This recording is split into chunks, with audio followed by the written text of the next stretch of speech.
नाथों की नाथ बाबा विश्वनाथ का शहर बनारस इन दिनों टूरिस्टों की पहली पसंद बना है। इस प्राचीन शहर में एक ऐसा अनोखा होटल है जो इन दिनों यहाँ आने वाले पर्यटकों को खूब लुभा रहा है। इस होटल को खास बनारस की थीम पर तैयार किया गया है। यहाँ एक जगह एक छत के नीचे न सिर्फ आपको 5 स्टार होटल जैसा एहसास होगा, बल्कि आप बनारस की कला संस्कृति और प्राचीनता से भी रूबरू होंगे। दरअसल स्विट्जरलैंड से हॉस्पिटलिटी की पढ़ाई कर चुकी बिरोनिका ने इस होटल को तैयार किया है। शिवपुर में बने इस होटल में आपको एसी आर्ट गैलरी बनाई गई है जो यहां आने वाले पर्यटकों को हर पल काशी में होने का एहसास कराती है। रिसेप्शन से लेकर रूम तक हर तरह आपको यह बनारस की कला और संस्कृति का नजारा दिखाई देगा। होटल में फॉल सीलिंग के साथ दीवारों को दुनिया में पहचान रखने वाली बनारसी साड़ी से खूबसूरत तरीके से डिजाइन कराया गया है। इसके अलावा होटल का मुख्य द्वार और कमरों के गेट भी आपको प्राचीनता का एहसास कराएंगे। यहाँ बने गैलरी में मिट्टी की बर्तन और घाटों की खूबसूरती तस्वीर आपको बनारस के एहसास कराएगी।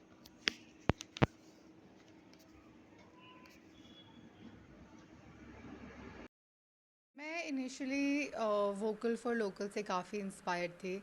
अब अक्सर किसी शहर जाएंगे और होटल में घुसते ही हम भूल जाते हैं कि हम हैं कहाँ। होटल में बिल्कुल भी नहीं दिखता है कि आप किस लोकेशन में हैं, उसका कोई भी डिज़ाइन एलिमेंट वगैरह बिल्कुल भी नहीं होता है। तो मैं चाहती थी यहाँ पे लोग आएँ, लोकल लोग यानी लोकल दुनिया, और बनारस को हर कोने में एक्सपीरियंस करें। तो आपने पढ़ाई भी स्विट्जरलैंड से किया। अक्सर लोग फॉरेन में पढ़ाई करके कुछ बड़ा सोचते हैं, तो आपकी पढ़ाई कहाँ कहाँ हुई, पर काशी का कैसे मन में आया? लोग स्विट्ज़रलैंड में भी काशी के बारे में ही सोच रहे थे। किसने कहा कि काशी बड़ी नहीं है, मतलब one of the oldest continuously habited city. अगर आप किसी भी फॉरेनर से या पूछेंगे कि आपको इंडिया में कहाँ कहाँ जाना है, वो बोलेंगे काशी, आगरा और जयपुर। तो अगर पूरी दुनिया को यहाँ पे आना है तो मैं घर वापस आके काम क्यों ना करूँ। तो आपने पढ़ाई कहाँ कहाँ से की है, क्या क्या किया है? मैंने पढ़ाई स्विट्ज़रलैंड में EHL इकोल होटेलियर से की है और ग्लियों से की है। दोनों हॉस्पिटैलिटी स्कूल्स हैं। और उसकी वजह से मुझे फ्रांस, कंबोडिया, कतार, इन सब जगह पे काम करने को मिला। बस स्विट्ज़रलैंड से भी पहले मैंने दिल्ली में डीवा इटालियन करके एक रेस्टोरेंट है, वहाँ पे किचन में काम किया था। इस होटल के बारे में बताइए, किस तरीके का ये होटल है, कैसे आपने इसको डिज़ाइन किया है? मैंने सोचा कि इंग्लिश में CSR करके, कॉर्पोरेट सोशल रिस्पॉन्सिबिलिटी करके एक चीज़ होती है कि हम आसपास के लोगों को सिर्फ इंस्पायर ना करें, एम्पावर करें। तो यहाँ पे 80% जो भी आपको प्रॉपर्टी में दिखेगा वो 100 किलोमीटर रेडियस में आया है।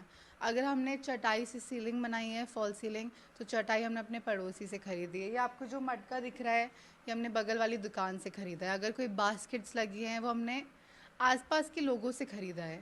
कि अगर आसपास के भी लोगों का विकास हो, जो हमारी पूरी टीम है वो बनारसी ही हैं, वो बनारस में पैदा हुए, बड़े हुए। आप जाएंगे किसी होटल और आप पूछेंगे रिसेप्शनिस्ट से कि यहाँ पे अच्छा क्या है करने को, वो बोलेगा मेरे को नहीं पता, मैं 1 महीने पहले ही यहाँ पे आया हूँ काम करने। बट लोकल लोग में ऐसा कभी नहीं होगा। आप किसी भी स्टाफ मेंबर से पूछेंगे कुछ भी, वो आपको 3 कहानियाँ, 2 रिकमेंडेशन तो बनारस के बारे में बता ही देगा। बनारसी वैसे भी बहुत बातूनी होते हैं, तो यू गेट द पिक्चर। अगर इस होटल की बात करें तो हर फ्लोर पे कुछ ना कुछ है। जी। अगर पर्यटक काशी आते हैं तो उनको दिक्कत होती है काशी को जानने के लिए, जी। लेकिन आपके ही होटल में कैसे वो पूरी काशी को जान जाएंगे? देखिए, हर फ्लोर पे एक आर्ट गैलरी है। आर्ट गैलरी का एक थीम है। तो जैसे ही आप प्रॉपर्टी एंटर करते हैं, फर्स्ट फ्लोर पे रिसेप्शन है, पर जब तक आप वहाँ पे पहुँच रहे हैं वहाँ पे आपको बनारसी सारे दरवाजे। बनारस बहुत ही पुराना शहर है, तो यहाँ पे अलग अलग टाइप के आर्किटेक्चर देखने को मिलेंगे आपको लोगों के द्वार पे सिर्फ। अंदर जाके तो अलग ही बात है। तो हमने doors of Varanasi, temples of Varanasi, handicrafts of Varanasi, लोगों को लगता है यहाँ पे सिर्फ बनारसी साड़ी है, बट यहाँ पे भदोलिया भी है, यहाँ पे भदोई भी है, यहाँ पे चुनार भी है। यहाँ पे अलग अलग टाइप का काम होता है, हमने उसके बारे में बताया है। लोगों को लगता है अघोरी सिर्फ घाट पे बैठे रहते हैं, कुछ नहीं करते हैं। बट पुराने ज़माने में लोग अघोरी के पास ठीक होने आते थे अगर उन्हें कोई दिक्कत होती थी, कोई मेडिकल इशू होता था।